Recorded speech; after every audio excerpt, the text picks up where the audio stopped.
हो जानी चाहिए।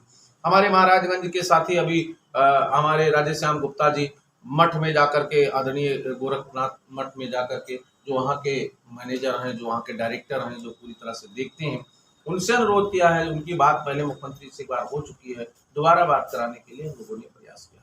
तो मेरा सतत प्रयास है, निरंतर प्रयास है कि किसी भी तरह से शिक्षा मित्रों की समस्याओं का समाधान चुनाव आचार संहिता से पहले हो जाए। आप लोग लगातार मुख्यमंत्री जी से मिलने की कोशिश कर रहे हैं, लेकिन मुलाकात किन्हीं कारणों की वजह से नहीं हो पाई। तो आपने कल कहा कि हम रास्ता बदल रहे हैं, तो आप उस रास्ते के बारे में कुछ बताइए। देखिए, रास्ता यही बदल रहे हैं। अगर व्यक्तिगत रूप से मेरी मुलाकात माननीय मुख्यमंत्री जी की व्यस्तता के कारण नहीं हो पा रही है, सर पे चुनाव है, उनकी बड़ी लंबी व्यस्तता है, सरकार एक बड़ी सरकार है और सरकार की बड़ी जिम्मेदारियां, अपनी जिम्मेदारियों के निर्वहन में वो व्यस्त हैं, तो निश्चित रूप से उनके आसपास जो लोग हैं, जो उनसे अपनी बात को कह सकते हैं, उस रास्ते पे हम चल रहे हैं। माननीय कैबिनेट मंत्रियों से, चाहे आदरणीय अनिल राजभर जी हों, चाहे जल शक्ति मंत्री आदरणीय स्वतंत्र देव सिंह जी हों, चाहे आजमन प्रकाश जी हों, चाहे आदरणीय सभापति मनमोहन सिंह जी हों, चाहे श्रीमान ध्रुव कुमार त्रिपाठी जी हों, या अन्य अधिकारियों से, मंत्रियों से मिल करके आदरणीय संदीप सिंह जी से, मैं सिर्फ ये रास्ता बदल दिया हूँ कि इस अनुरोध में लग गया हूँ कि हमारी बात माननीय मुख्यमंत्री जी तक स्पष्ट रूप से पहुंच जाए, बाकी उनके दिल की भावनाओं के साथ हम जुड़ें और वो हम सबकी सहमति करें और हमारा जो भी समाधान है वो समाधान हो जाए, जिससे शिक्षा में पूरे मनोयोग के साथ, सरकार के साथ और अपने विद्यालय में बच्चों के साथ, अपने शिक्षण कार्य में लगे और अपने परिवार में थोड़ा सा खुशहाली आएगी तो वो पूरे मनोयोग के साथ अपनी व्यवस्था में लग जाएगा। और मैं बार बार शिक्षा मित्रों को संदेश देता हूँ, कुछ लोग गुमराह करते हैं कि संगठन का जितना काम है हम उतना कर रहे हैं। संगठन का ये काम है कि समस्याओं के समाधान के लिए अधिकारियों से, सरकार के प्रतिनिधियों से, मंत्रीगण से, विधायकों से, माननीय सांसदों से मिल करके अपनी बात को प्रमुखता के साथ सरकार के पटल पर ले जाए।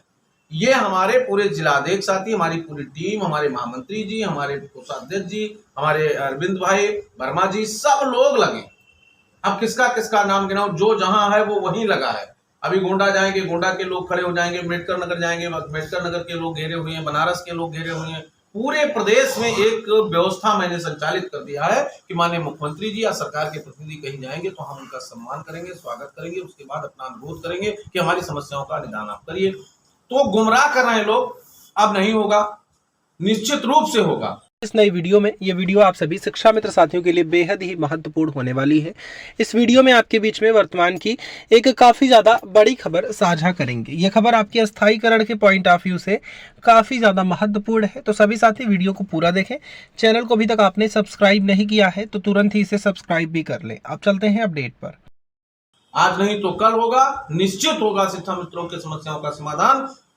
और जब तक नहीं होगा, ये पूरी टीम जो आप देख रहे हैं, ये पूरी टीम निरंतर संघर्ष करती रहेगी। ये शिक्षा मित्रों को मेरा संदेश है और मेरा उनसे अनुरोध है कि आप जहां 7 साल तक धैर्य बनाए रखे, वहां आप धैर्य निश्चित रूप से बनाए रखिए। चुनाव आचार संहिता से पहले घोषणा कराने की पूरी योजना है, अंतिम क्षण तक हम लड़ेंगे। यद्यपि 1% नहीं होता है तो आचार संहिता के बाद लड़ेंगे, लेकिन लड़ेंगे और आपके समस्याओं का समाधान जरूर। एक शिक्षा मित्र साहब ने कमेंट किया था कि जो अपनों के लिए लड़ते हैं वो नायक होते हैं और जो अपनों से लड़ते हैं वो खलनायक होते हैं। ये सारा किसकी तरफ था, आप बखूबी जानते हैं, तो इस बारे में कुछ बताइए। ये मैं कुछ नहीं कह पाऊंगा। जो लोग हमारे साथियों को गुमराह करते हैं वो गुमराह न करें, और मैं सबको नायक ही मानता हूं। जो लोग इस संघर्ष में अपने योगदान की आहुति दे रहे हैं वो सब लोग नायक हैं, और जो लोग गुमराह कर रहे हैं वो भी सद्बुद्धि परमात्मा उनको दे कि वो भी एक साथ आकर के और सब लोग नायक बने। नालायक की कोई बात ही नहीं, खलनायक की कोई बात ही नहीं है।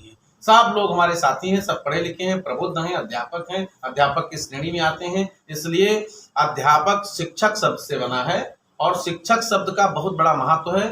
शिक्षक का मतलब है शिष्ट स्वयं हो, दम रखता हो सबको शिष्ट बनाने का, और क्षय करता हो दानवता का, हद मानवता विकसाने का, और करता हो कार्य निरंतर जो जनहित का, वो जन है शिक्षक कहलाने का। इसलिए सब लोग शिक्षक हैं और शिक्षक की मर्यादा में रह करके अपने साथियों, भाइयों, बहनों की भला करें और हमारे इस अभियान में शामिल हैं। यही हमें सबसे अपेक्षा है। मैं किसी की कोई बुराई नहीं कर रहा हूं। जितने लोग भी दौड़ रहे हैं वो सब हमारे साथी हैं, अनुज हैं, छोटे हैं, बड़े हैं, और सब लोगों का समर्थन प्राप्त है। शिक्षा मित्र का समाधान हो जाए, मैं सेहरा उन्हीं के गले में बांध दूंगा जो लोग इस बात के लिए दौड़ रहे हैं कि मुझे इसकी क्रेडिट मिलनी चाहिए। शिव कुमार शुक्ला नतमस्तक होकर क्रेडिट उनको दे देंगे, पहले शिक्षा मित्रों की समस्याओं का समाधान हो जाए। धन्यवाद। मैं आपसे जानना चाहूंगी कि लंबा समय हो चुका है, शिक्षा मित्रों में अब असंतोष का भाव हो रहा है, कई सारी परेशानियां आ रही हैं जो आप बखूबी समझ रहे हैं, तो उन परेशानियों के बारे में बताइए जिससे शिक्षा मित्र जो आज साथी हैं वो परेशान ना हो। देखिए, मैंने फिर कह दिया, परेशान होने की कोई बात ही नहीं। जब 7 साल से हमारी पटरी पर गाड़ी खड़ी, अब उस गाड़ी को मैं पूरी तरह से नया जर्नल करके दौड़ाने का प्रयास 1 वर्ष से कर रहा हूं और लगभग सब कुछ तैयार हो गया है। अब ड्राइवर स्टीयरिंग पर बैठ जाए और बटन दबाने की आवश्यकता है। माननीय मुख्यमंत्री जी जैसे ही बटन दबाएंगे शिक्षा मित्रों के चेहरे पर खुशहाली आ जाएगी। उसकी प्रतीक्षा आप लोगों को करना पड़ेगा। इसीलिए मैं अनुरोध करता हूं कि सब लोग धैर्य के साथ इंतजार करें। चुनाव के पहले 99%, 1% चुनाव के बाद तो फिर वो 100% मान लीजिएगा, तो उसके बाद भी हम लड़ेंगे, लेकिन होगा। ऐसा मेरे साथ हुआ है और ऐसा फिर आगे होगा। कोई दिक्कत नहीं है, शिक्षा मित्रों की समस्याओं का समाधान होगा। इस बार मन पूरा संगठन दिल से, मन से, तन मन धन सब कुछ समर्पित करके लड़ रहा है, तो निश्चित रूप से शिक्षा मित्रों की समस्या